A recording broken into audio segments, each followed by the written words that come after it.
I'm Jessica Parker, 32 years old, sitting alone at a table for three at Athena, the fanciest restaurant in town. My birthday candle flickers as I check my phone one more time. The text from my parents glows mockingly. "You're not our priority right now." Years of similar treatment flash through my mind, each memory a paper cut on my heart. Something inside me finally broke that night, the night I decided my self-respect was worth more than their approval. Before I tell you what I did next, let me know where you're watching from and subscribe if you've ever had to stand up for yourself against family who took you for granted. Growing up in our pristine colonial house in Lexington, Massachusetts, I learned early that achievement didn't guarantee attention. My parents, Margaret and Richard Parker, were fixtures in Boston's social scene. My father a corporate attorney, my mother a real estate mogul specializing in luxury properties. Their world revolved around client dinners, charity galas, and weekend getaways with people whose names appeared in Boston Magazine. I still remember my 8th grade science fair. I'd spent months perfecting my project on renewable energy, winning first place and qualifying for the state competition. That evening, I stood by the gymnasium doors watching for my parents' car. The janitor eventually asked if I needed a ride home. Mom had texted, "Board meeting ran late. Order pizza." Dad didn't message at all. I learned later they were at the Johnsons' cocktail party. The invitation had arrived last minute, and they couldn't refuse. High school graduation followed the same pattern. They arrived just as my name was called, having missed the valedictorian speech I'd worked on for weeks. They brought an expensive camera but took only 2 photos before Dad's phone rang with a critical client emergency. They left before the ceremony ended, promising to celebrate properly over the weekend. That dinner never happened because a listing opportunity came up for Mom in Cape Cod. I became an expert at masking disappointment. I'd smile understanding when plans were canceled, offer to reschedule, and never complain. Perhaps if I were more accommodating, more successful, more worthy of their time, they would finally make me a priority. College at Boston University meant freedom and loneliness in equal measure. While other parents helped with moving in, mine sent a check for expenses with a note to hire whatever help you need. I worked 3 part-time jobs, barista mornings, library assistant afternoons, and waitressing weekends, while maintaining a 3.9 GPA. Meanwhile, my parents spent a month touring vineyards in Italy, sending occasional postcards that read more like luxury travel reviews than messages to a daughter. When I graduated summa cum laude with a business degree, they attended the ceremony but spent most of it networking with the parents of my classmates. The congratulatory dinner consisted of business talk and gentle pressure about law school applications. My accomplishments felt like boxes they wanted checked rather than achievements they genuinely celebrated. 5 years ago, everything changed. The 2008 recession had finally caught up with my parents' investments. The market crashed, clients disappeared, and suddenly their lavish lifestyle was built on credit cards and home equity loans. I had just launched my social media marketing agency, working endless hours to build a client base while living in a tiny studio apartment. "It's just temporary," my father explained during a rare lunch where he actually listened to me. "We've hit a rough patch, but we'll bounce back. The bank is threatening foreclosure, Jessica. We could lose the house." The house, where I'd grown up, where every milestone had been photographed, where my height had been marked on the kitchen doorframe. Despite everything, I couldn't bear the thought of strangers living there, erasing those small traces of my existence. "I can help," I offered, calculating my savings and projected income. "I can cover the mortgage until things improve." Relief washed over his face. Not gratitude, just relief. "We knew we could count on you, sweetheart. Family always comes through." That was the beginning of my monthly transfers, $2,800 each month toward their mortgage. Initially temporary, it somehow became permanent. As my business grew, I never questioned continuing the payments. My parents' lifestyle hardly changed. They still traveled, still dined out, still maintained appearances. The only difference was the monthly reminder from my banking app, recurring transfer, Parker Mortgage. Over the last year, their attitude shifted from tacit appreciation to entitled expectation. When I mentioned possibly buying my own place, Mother said, "But darling, you know we're counting on your help. Real estate isn't the best investment for someone your age anyway." When I talked about expanding my business internationally, requiring travel, Father commented, "That seems unnecessary. You're doing perfectly fine locally, and it's important to maintain your commitments." The unspoken message was clear. My success was acceptable only insofar as it benefited them. My dreams, my future, my independence, these were secondary to maintaining their lifestyle and image. And still, I kept trying to earn their approval, their time, their love. Until my 32nd birthday dinner, when everything finally changed. I'd planned this birthday dinner weeks in advance. Athena had just opened to rave reviews, a Mediterranean fusion restaurant with a 3-month waiting list. Through a client connection, I'd secured a table for 3 at 7:30 on my birthday, April 14th. The reservation itself felt like a coup, something special to make this year different from all the disappointments before. "I've booked Athena for my birthday," I announced during our monthly family brunch in March. "It's supposedly impossible to get in, but I managed a reservation." "Athena?" Mother's eyebrows raised, impressed for once. "The Hamiltons have been trying to get a table since they opened. How did you manage that?" "One of my clients is friends with the owner." I smiled, savoring the rare moment of parental approval. "So you'll both be there? April 14th at 7:30? "Absolutely," Father said, checking his calendar app. "I'll block it off right now. Wouldn't miss it." "It sounds lovely, darling," Mother added, already marking her planner. "We should coordinate outfits for photos. That teal dress of mine would complement your coloring." For the next 3 weeks, I mentioned the dinner in every conversation, text, and email. Each time, they confirmed enthusiastically. Mother even called twice to discuss menu reviews she'd read and which signature cocktails we should try. The day before my birthday, Mother sent a text, "Looking forward to tomorrow night, darling. Your father has a late meeting but promises to be punctual. We're something special." That message unleashed a wave of cautious optimism. Maybe this time would be different. Maybe turning 32 would somehow transform our relationship. Maybe all those mortgage payments had finally earned me a place at the top of their priority list, if only for one evening. I spent the day of my birthday preparing. I splurged on a blowout at an upscale salon, had my makeup professionally done, and wore the new black dress I'd bought specifically for the occasion, classic and elegant with just enough sparkle to feel festive. I even purchased small gifts for my parents, a limited edition fountain pen for Father and a vintage Hermes scarf I'd found for Mother. I wanted everything to be perfect. I arrived at Athena 20 minutes early, nervous energy propelling me through the door. The restaurant glowed with ambient lighting, the scent of fresh herbs and roasting garlic filling the air. The hostess, Amelia according to her name tag, greeted me warmly. "Miss Parker? Your table is ready. Will the rest of your party be arriving soon?" "Yes, my parents should be here shortly," I replied, smoothing my dress as she led me to a beautifully set table near the window. A small, reserved card sat elegantly among the place settings. "Would you like to wait for your guests before ordering drinks?" Amelia asked after seating me. "I'll wait, thank you." I placed the small gift bags on the table across from me, positioning them just so. Everything needed to be perfect. By 7:45, I was checking my phone every 30 seconds. No messages. I sent a quick text, "I'm at Athena.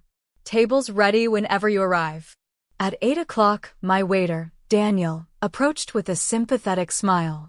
"Can I get you something to drink while you wait?" "Just water for now, thanks." I'm sure they're just running late. 8:15 brought the first text, running behind. Traffic on the expressway. Relief flooded through me. Just traffic. Nothing to worry about. 8:30, something came up with the Andersons. Trying to wrap up quickly. The Andersons are neighbors for 20 years, wealthy socialites whose approval my parents had always courted. I felt my stomach tighten but forced myself to respond positively. No problem. I'll order some appetizers to share when you arrive. Daniel had returned twice more, each time more concerned. Perhaps I could bring you something while you wait? The burrata is exceptional. No, thank you.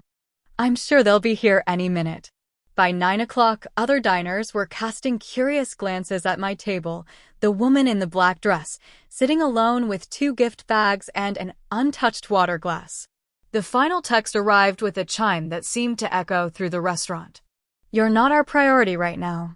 The Andersons need our help with their anniversary party planning. Maybe next weekend? I read the message 3 times, each word a physical blow. Not sorry we can't make it. Not emergency came up. Not even the courtesy of a phone call. Just the brutal truth I'd always suspected but never heard stated so plainly. You're not our priority. Daniel appeared at my elbow, genuine concern on his face. Is everything all right, Ms. Parker? I looked up, suddenly aware of the tears threatening to spill. My parents can't make it, actually. Could I just get the check for the reservation? Of course, but would you like to order something for yourself? It is your birthday, after all. He'd clearly overheard my earlier conversation with the hostess. That's very kind, but I don't think I could eat right now. He disappeared briefly, returning with a glass of champagne. From the house. Everyone deserves something special on their birthday. I sat alone at that beautiful table, sipping champagne while fighting back tears, the gift bags mocking me from across the table. Other diners enjoyed multi-course meals with animated conversation and genuine laughter. Servers bustled about with steaming plates of food I'd been excited to try. And there I sat, a grown woman abandoned on her birthday, paying for a reservation my parents couldn't be bothered to keep. When the champagne was gone, I placed a $100 bill on the table.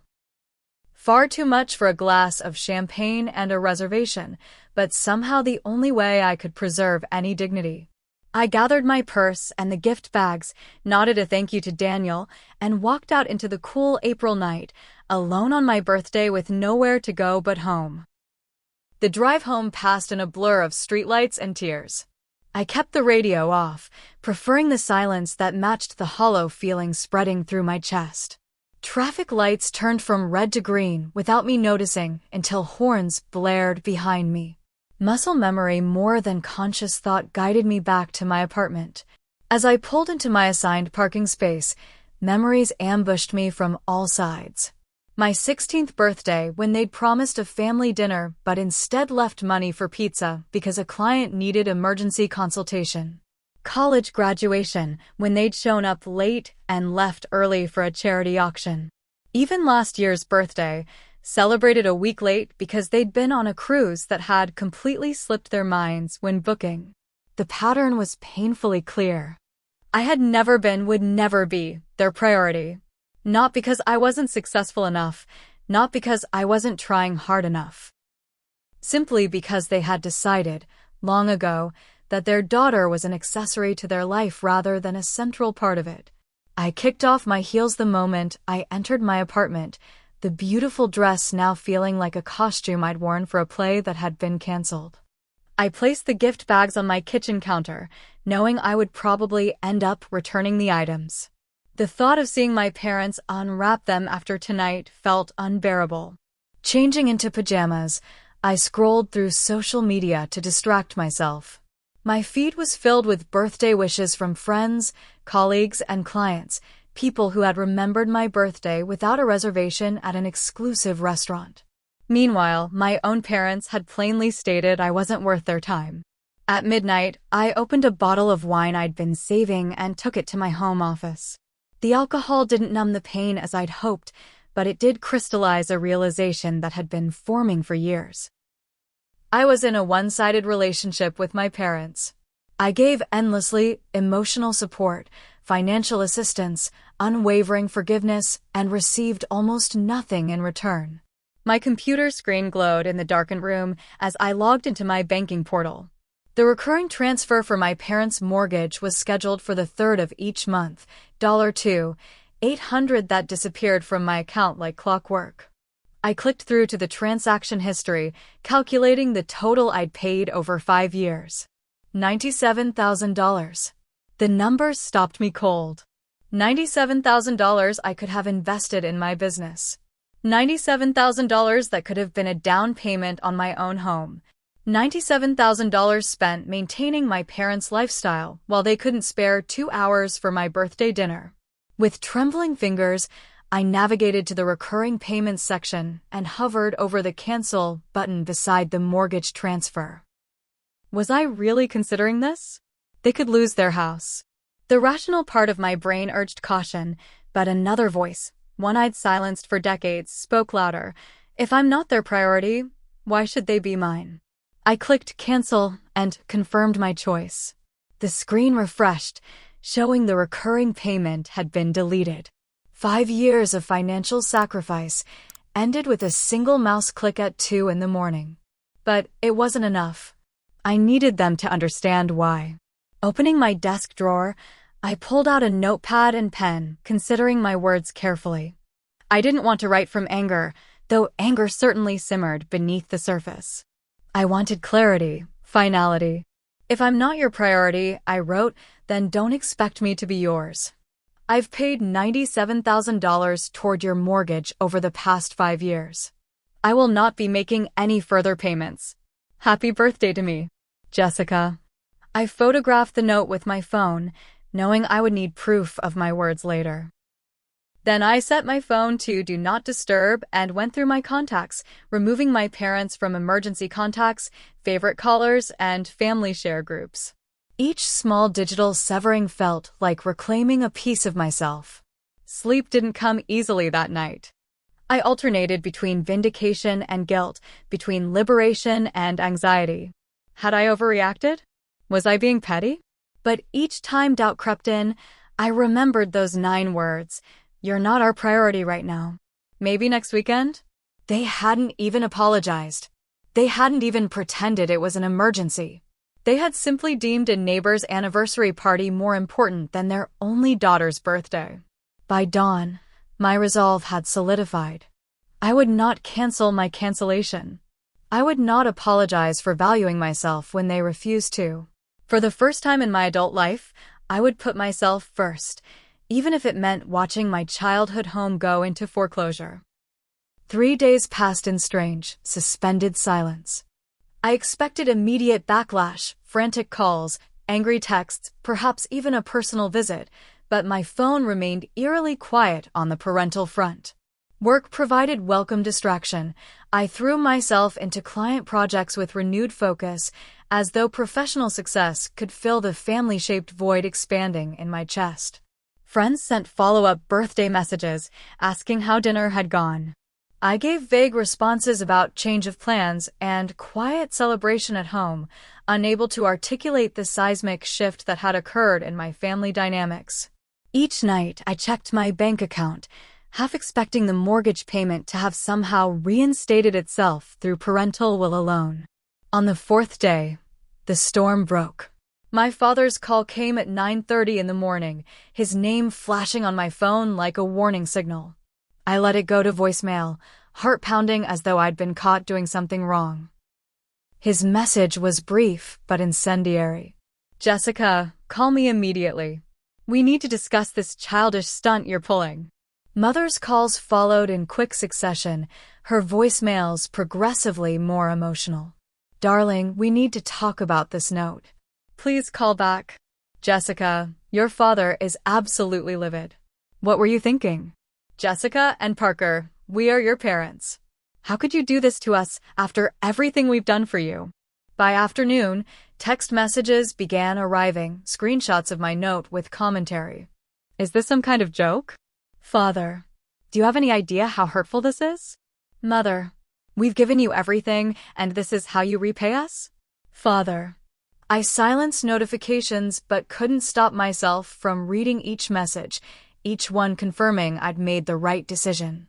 Not once did they acknowledge missing my birthday dinner. Not once did they apologize for declaring me not a priority. They were outraged not by their behavior, but by the consequences of it. The family text chain exploded next. Aunt Barbara, mother's sister, messaged, "Jessica, I don't know what's gotten into you, but your parents are beside themselves. Family helps family. Period." Uncle Robert chimed in, "Everyone goes through rough patches. This isn't how we handle things in this family." Cousin Stephanie, however, sent a private message, "Don't let them gang up on you. They've been taking advantage for years. Stay strong. Call if you need to talk." I didn't respond to any of them. What could I say that my note hadn't already expressed? Instead, I contacted my building security desk and asked them to notify me if my parents attempted to visit. The precaution proved prescient. 2 days later, as I was finishing a video call with clients, my phone buzzed with a text from the front desk. "Mr. and Mrs. Parker here to see you. Advise them to wait in lobby per your instructions." I took 10 minutes to compose myself, straightening my apartment and my resolve in equal measure. When I finally descended to the lobby, I found my parents pacing by the reception desk, mother in her Burberry trench coat, father with his perpetually checked watch. "Jessica." Mother stepped forward as though to embrace me, then seemed to think better of it when she saw my expression. "Darling, we've been trying to reach you for days." "I've been busy," I replied, keeping my voice even. "With work." "It's a priority."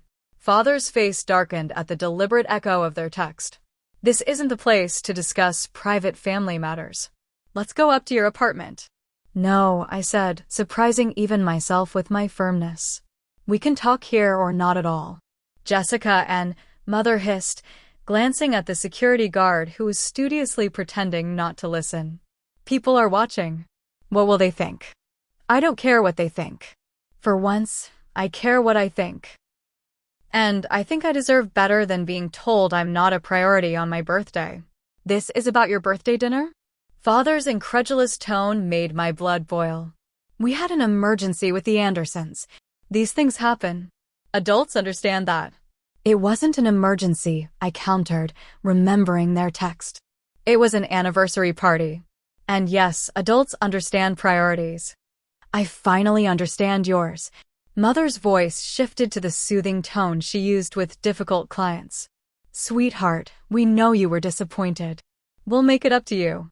But this business with the mortgage, it's not like you to be so vindictive." "Vindictive?" I felt hysterical laughter bubbling up. "I've paid your mortgage for 5 years without complaint. I've rearranged my life around your needs. I've forgiven every canceled plan, every forgotten milestone, every time you've made me feel invisible. This isn't vindictive. This is self-preservation." "After everything we've done for you," Father began, his lawyer voice emerging, "providing education, opportunities. That's what parents are supposed to do," I interrupted, aware that several residents had slowed their pace to eavesdrop. "It's not a transaction. You don't get to cash in those chips to excuse basic decency and respect." Mother dabbed at her eyes with a monogrammed handkerchief. "I can't believe you're doing this to us. We could lose our home." "And I lost my parents long ago," I replied, feeling strangely calm now. "You just never bothered to notice." I turned to walk away, my heartbeat thundering in my ears. "Jessica," Father called after me, "don't you dare walk away from us. If you do this, if you humiliate us like this, there will be consequences." I paused at the elevator, looking back at the 2 expensively dressed people who had given me life but withheld so much else. There already have been consequences. I've just been the only one facing them. Until now. The elevator doors closed on their shocked faces, and I returned to my apartment feeling both hollowed out and somehow fuller than before, as though I'd created space for something new to grow where obligation and disappointment had previously thrived. The next 2 weeks unfolded in a strange new reality where my phone remained silent of parental communication. After their lobby ambush failed, my parents retreated to regroup, leaving me in an unfamiliar peace that felt both liberating and unsettling, like removing a too tight shoe and feeling blood rush painfully back into numb toes. My friends became my lifeline during this period. Katie, my college roommate, brought takeout and validation one evening after work. "I've been waiting for you to stand up to them for a decade," she admitted, passing me spring rolls. "Remember when they forgot to pick you up from the hospital after your appendectomy? And you had to drive 3 hours to get me?" I laughed ruefully. God, there's a pattern I've been ignoring forever, isn't there? Michael, my business partner, rearranged our client meetings to lighten my load without making it obvious. "Consider it a belated birthday gift," he said when I caught him shuffling the schedule. "Though I still think you should take that trip to Santa Fe we talked about. Clear your head completely." Most surprising was my weekly therapy session with Dr. Reynolds, whom I'd started seeing for work stress 6 months earlier. When I recounted the birthday dinner and its aftermath, she set aside her usual neutrality. "Jessica, what you're describing isn't a daughter setting boundaries. It's a daughter finally acknowledging the emotional neglect that's been normalized in your family system. That's significant progress." On day 17 of the standoff, an envelope arrived in my building's mail center, a mortgage late notice addressed to my parents but forwarded to my address, which they must have listed as a contact. I placed it unopened in my desk drawer, refusing to let guilt creep back in. They had received my message. The ball was in their court. Messages from extended family continued sporadically, ranging from Aunt Barbara's "Your parents are devastated. Is this really necessary?" to Cousin Daniel's "Whatever happened, I'm sure they deserved it. Call if you need anything." I responded to none of them, unwilling to justify my actions to people who had witnessed my parents' behavior for years without comment. Through family gossip channels, primarily Stephanie, who remained firmly Team Jessica, I learned disturbing details about my parents' financial situation. Despite claiming hardship for 5 years, they had recently renovated their kitchen with top-of-line appliances. Father had purchased a new Audi last fall. Mother's closet contained no fewer than 6 designer handbags purchased within the last year. Most damning, however, was the revelation about my birthday evening. According to Stephanie, who had received photos from the event, my parents hadn't been helping the Andersons with their anniversary party.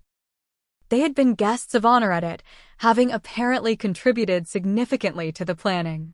Photos showed them raising champagne glasses at almost exactly the time I'd been sitting alone at Athena, reading their dismissive text. This information crystallized something I'd suspected but couldn't confirm. My parents had never intended to attend my birthday dinner. They had lied repeatedly, stringing me along while knowing they would prioritize the Andersons' social event over their daughter's celebration. I printed one particularly telling photo, my parents in evening wear, timestamped 9:15 p.m. on my birthday, and placed it in the drawer with the mortgage notice. Evidence, though for what purpose, I wasn't yet sure. The family tension came to a public head during Memorial Day weekend, when tradition dictated attendance at Grandma Parker's annual barbecue. I arrived deliberately late, hoping to minimize awkward interactions, but the backyard fell silent when I stepped through the gate. Relatives I hadn't seen in months stared, as though I'd grown a second head. "Jessica," Grandma Parker broke the silence, coming forward to embrace me. "I was afraid you wouldn't come." "And miss your potato salad?" "Never." I forced a smile, scanning the crowd for my parents. They stood near the drinks table, Mother clutching her glass like a lifeline, Father's jaw visibly clenched even from a distance. The afternoon proceeded with artificial politeness, conversation stuttering whenever I approached groups that included my parents' allies. I overheard snippets, "Ungrateful, after everything they've done, face she's going through," but kept my head high and my interactions brief. Uncle Thomas, Father's younger brother, cornered me by the dessert table. "Your father tells me you're having some sort of disagreement about financial support." "Is that what he calls it?" I selected a brownie I had no appetite for. "Interesting framing. Family helps family, Jessica. Your parents would do anything for you." "Except show up for my birthday dinner," I replied evenly. "Except treat me with basic respect." Except acknowledge that I'm a person with feelings rather than an ATM with legs. He blinked, clearly not expecting direct confrontation. Well, I'm sure both sides have valid. There aren't two sides to emotional neglect, Uncle Thomas. I placed my untouched brownie back on the plate. But thank you for your concern. Throughout May, anonymous gifts began appearing at my door. A cashmere sweater in my favorite color, artisanal chocolates from the boutique shop I loved, a first edition of my favorite childhood book. No notes accompanied these peace offerings, but the handwriting on the packages was unmistakably Mother's. I donated each item to various charities. The sweater to a women's shelter, the chocolates to the nursing home where my former client resided, the book to the children's hospital. Each donation receipt went into the drawer with the mortgage notice and the party photo, a growing file of unresolved emotions. My business flourished during this period, perhaps because I channeled all my complicated feelings into work. We landed 2 major clients, expanded our team with 3 new hires, and received an industry award for a recent campaign. Success felt simultaneously sweeter and emptier without parental acknowledgement, a paradox that Dr. Reynolds assured me was normal. You've spent your life seeking validation from people structurally incapable of providing it consistently, she explained during a particularly insightful session. It's like expecting water from a stone. The progress is recognizing that their limitations aren't a reflection of your worth. As May turned to June, the second mortgage late notice arrived. Unlike the first, this one bore an ominous red stamp. Second notice. Payment required TO avoid further action. I added it to the drawer without opening it, but the sight of it triggered a complex wave of emotions, concern for my childhood home, guilt over potential consequences, anger that I felt responsible for a situation entirely of my parents' making. That night, I dreamed of standing in my parents' driveway, watching strangers carry furniture from the house while my parents simply continued their cocktail party on the lawn, laughing and networking as their possessions disappeared. I woke unsettled, but strangely resolved. This standoff couldn't continue indefinitely. Something would have to break, and soon. The breaking point arrived exactly 43 days after my birthday dinner. I was in a client meeting when my assistant, Zoe, slipped me a note. Your parents are in the reception area. They refuse to leave until they speak with you. Security has been notified. My heart hammered against my ribs, but I finished my presentation without missing a beat. Years of masking emotions in front of my parents serving me well professionally. When the clients departed, complimenting our campaign strategy, I found my parents sitting stiffly in reception. Mother's designer outfit contrasted sharply with Father's unusually rumpled appearance. Between them on the coffee table lay an opened envelope with the bank's logo. Jessica. Father stood, his authoritative courtroom voice drawing glances from my employees. This has gone far enough. We need to speak with you immediately. Mr. and Mrs. Parker, Zoe intervened, professional but firm. As I mentioned, Ms. Parker is in meetings all afternoon. If you'd like to schedule an appointment. This is my daughter, Mother interrupted, voice rising. We don't need appointments. I stepped forward, hyper-aware of curious eyes watching this family drama unfold in my carefully cultivated professional space. Let's not do this here. There's a coffee shop around the corner. I can spare 15 minutes. 15 minutes? Father scoffed. To discuss our home being foreclosed on? How generous of you. Despite the sarcasm, they followed me to Birch Coffee, maintaining frigid silence, along the 2-block walk. Inside, I selected a corner table away from other patrons and ordered a latte I didn't want, just to have something to do with my hands. The bank is foreclosing, Father announced without preamble, sliding the letter across the table. 3 missed payments triggers their automated process. We have 30 days to bring the account current. I glanced at the letter without touching it. I'm sorry to hear that. Sorry? Mother's carefully controlled facade cracked. You did this. You knew exactly what would happen if you stopped paying our mortgage. After everything we've done for you. What exactly have you done for me recently? I asked quietly, surprised by my own calm. In the past 5 years, what have you done for me that wasn't ultimately self-serving? Father leaned forward, lawyer mode fully engaged. We gave you life. We provided education, opportunities, connections. Basic parental obligations, I countered. And I'm grateful for them. But they don't entitle you to financial support while treating me as an afterthought. Is that what this tantrum is about?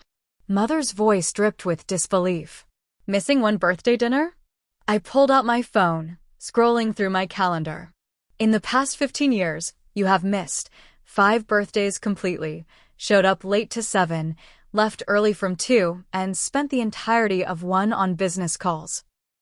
You missed my college graduation ceremony, but made it to the reception where you could network. You forgot to visit when I had pneumonia 3 years ago. You scheduled a cruise during the weekend my company won its first major award. Their faces registered shock at my meticulous accounting. This isn't about one dinner, I continued, voice steady despite the emotion building in my throat. It's about a pattern so consistent I can predict it.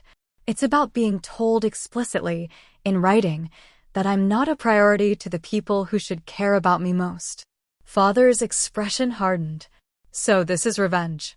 No. This is a natural consequence. I'm simply treating you with the same priority level you've assigned to me.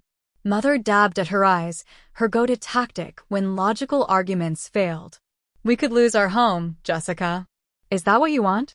To punish us by making us homeless. You won't be homeless, I said flatly.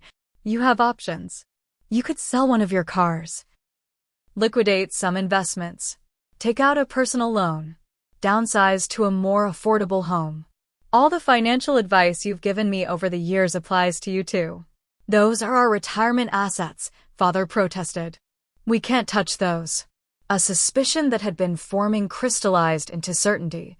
How much equity have you taken from the house? How much have you borrowed against it while I've been making payments?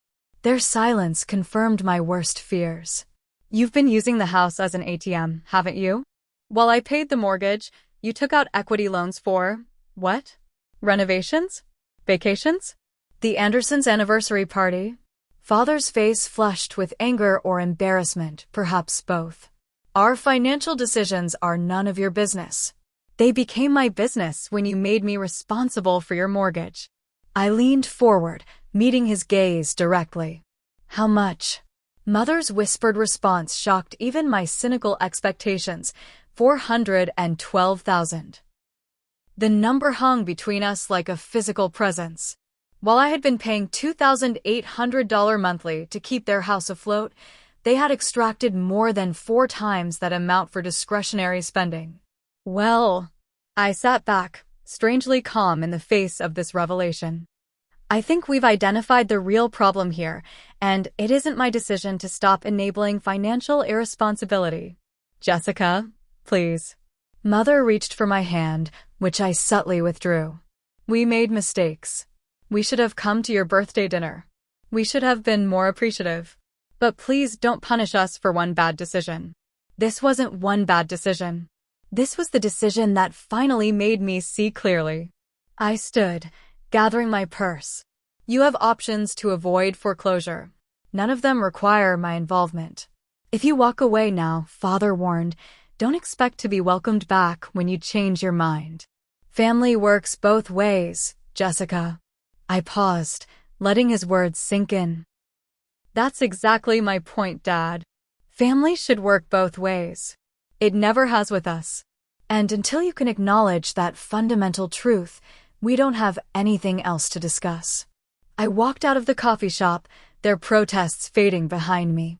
In my car, parked around the corner, I finally allowed the tears to come, not tears of guilt or uncertainty, but of grief for the relationship I had always wanted and would likely never have. The bank would foreclose. My childhood home would be sold. My parents would face financial consequences of their choices for the first time in years. And I would have to find a way forward without the family I had sacrificed so much to please. Wiping my eyes, I started the engine and drove away from the coffee shop, away from my office, away from the weight of expectations I'd carried for 3 decades. I had no destination in mind, just an overwhelming need for distance and clarity. On the highway, I rolled down the windows, letting the summer air wash over me, carrying away old patterns and permissions with each mile marker. By sunset, I found myself at Rockport Beach, watching waves crash against the shore. My phone contained 27 missed calls and 43 text messages, none of which I was ready to read. Instead, I sat on the sand until stars appeared, making peace with my decision and the lonely path of self-respect it had set me upon. 1 month later, I sat in Dr. Reynolds' office, fidgeting with the edge of my sleeve as I had throughout our sessions since the coffee shop confrontation. I drove past the house yesterday, I admitted. There's a "for sale, bank-owned" sign in the yard. How did that make you feel? She asked, her neutral tone creating space for honesty. Sad. Relieved. Guilty. Vindicated. I laughed without humor. Is it possible to feel completely contradictory emotions simultaneously? Not only possible, but normal under these circumstances. She leaned forward slightly. You're grieving multiple losses: your childhood home, your idealized version of your parents, and the relationship you deserved, but never had. The foreclosure had proceeded as expected. According to Stephanie, my parents had moved into a luxury apartment downtown, downscaling, but hardly suffering. They had sold their vacation property in Maine and one of their cars. Life had changed for them, but not catastrophically. Just as I had predicted. After 6 weeks of silence following our coffee shop confrontation, I had finally agreed to meet them at a neutral location, a community center meeting room suggested by Dr. Reynolds as neither their territory nor yours. The meeting was scheduled for tomorrow afternoon, and anxiety knotted my stomach whenever I thought about it. I've prepared what I want to say, I told Dr. Reynolds, tapping the notebook in my lap. Conditions for moving forward, if that's even possible. Establishing clear boundaries is healthy, she affirmed. Just remember that you can't control how they'll respond. You can only control your own actions and reactions. The next day, I arrived at the community center 10 minutes early, choosing a seat facing the door. I had dressed carefully in professional attire, armor against the emotional manipulation I anticipated. When my parents entered exactly on time, I noticed subtle changes. Father's hair seemed grayer, Mother's designer outfit less current than her usual selections. Small signs of their adjusted circumstances. Jessica. Mother stepped forward as if to embrace me, then reconsidered when I remained seated. You look well. Thank you for agreeing to meet, Father added, his tone formal as they took seats across from me. I nodded, centering myself before speaking. I've given our situation a lot of thought. If we're going to have any relationship moving forward, things need to change fundamentally. I opened my notebook, grateful for the script that would keep emotion from derailing my purpose. First, financial boundaries. I won't be providing monetary support of any kind. Your financial decisions are yours alone to make and manage. Father's jaw tightened, but he remained silent. Second, I'm willing to attempt rebuilding our relationship, but only with professional help. I slid a business card across the table. This is a family therapist who specializes in adult parent-child relationships. I've scheduled an initial consultation for next Thursday if you're willing to attend. Therapy. Mother looked scandalized. Parker, family problems stay within the family. That approach hasn't worked for us, I replied evenly. Professional guidance is non-negotiable if you want me in your lives. And third? Father prompted, clearly expecting more demands. Third, I need acknowledgement, not just apology, but genuine recognition of the pattern of neglect and taking me for granted. Without that awareness, nothing will really change. A heavy silence followed my words. Mother stared at her manicured hands while Father's expression remained unreadable. I waited, letting the silence do its work, resisting the lifelong urge to fill uncomfortable pauses with reassurances. Finally, Father spoke, his voice uncharacteristically subdued. The past months have been illuminating. Losing the house forced us to evaluate priorities we've taken for granted. Including you, Mother added softly. I keep thinking about all those birthdays. Those milestones. I told myself we were building a better life for you, but really, we were just building a better life for ourselves. I blinked, unprepared for what sounded like genuine reflection. We're not asking for financial help, Father continued, surprising me further. You're right that we have resources.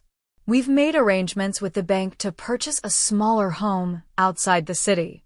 What we're asking for, Mother's voice wavered, is a chance to do better. To be the parents you deserved all along. I studied their faces, searching for the manipulation I'd grown to expect. Instead, I saw something unfamiliar, vulnerability, perhaps even regret. The therapist's card, Father gestured toward it on the table. We'll call. We'll be there Thursday. We can't change the past, Mother added, but perhaps we can build something new. Something better. I nodded, cautious hope mixing with skepticism. I'd like that. But it will take time. And consistent effort. We have time, Father said simply. And you're worth the effort. 6 months later, on a crisp October evening, I found myself once again at a restaurant table set for 3. Athena had refused my reservation request. Apparently abandoning a table on short notice earned a permanent ban, but Lucia's offered a suitable alternative with its warm lighting and renowned Italian cuisine. This time, when I checked my phone, I found a text from my parents, running 5 minutes late. Traffic on Main Street. Can't wait to celebrate your birthday properly. True to their word, they arrived 5 minutes later, slightly breathless and bearing thoughtfully chosen gifts. A first-edition business strategy book I'd mentioned wanting and a framed photo of us from our 3rd family therapy session, the first where we'd all genuinely smiled. Happy birthday, Jessica, Mother said, embracing me without the performative quality that had once characterized her affection. Better late than never, Father added with self-deprecating humor, referring to both their arrival and the 6-month delay in celebrating my April birthday. As we settled into conversation that flowed more naturally than it ever had before, I reflected on the journey of the past half-year. Weekly therapy had excavated decades of harmful patterns and misaligned expectations. There had been setbacks, a missed session when an actual client emergency arose, a disagreement over holiday plans that nearly derailed our progress, but the fundamental shift remained intact. I had become a priority in my parents' lives, and they had earned back a place in mine. The foreclosed house had been purchased by a young family with 3 children who, according to neighborhood reports, had filled it with laughter and swing sets and Halloween decorations. My parents had downsized to a comfortable townhouse that better suited their actual needs rather than their social aspirations. Mother had even started volunteering at a literacy program, discovering fulfillment outside her previous social climbing. I maintained firm boundaries, financial independence, regular therapy, direct communication, and found that with those foundations secure, genuine connection could finally flourish.